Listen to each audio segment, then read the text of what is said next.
Franco-Prussian War broke out in July 1870 and ended only 9 months later, in May 1871, and was part of the process of German unification. Though France was the conflict's official aggressor, Prussia had purposely provoked it. When there was a dispute over the Spanish throne's succession, Bismarck rewrote a dispatch involving a meeting between King William of Prussia and France's foreign minister.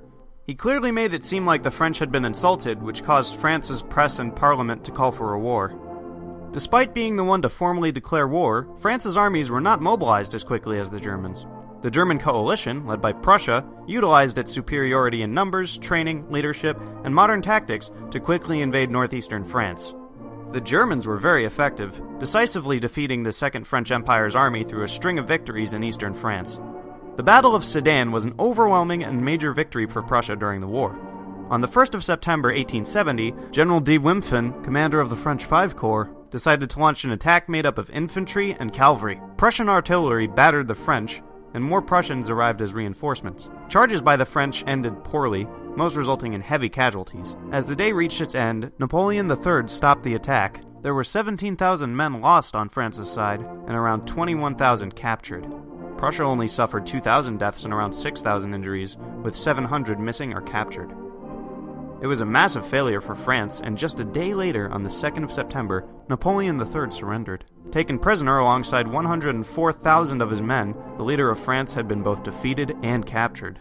France responded by declaring the Third Republic, continuing to fight behind a new government. Only 17 days after the capture of Napoleon III, Prussian forces arrived at Paris.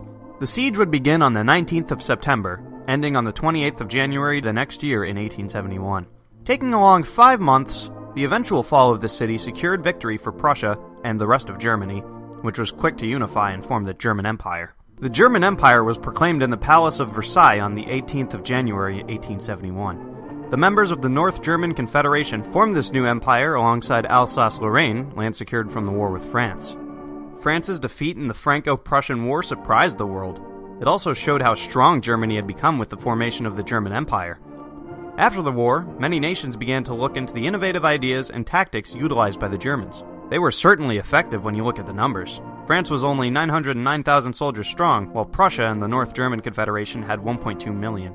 Though France was outnumbered, the overwhelming victory of Germany was stunning.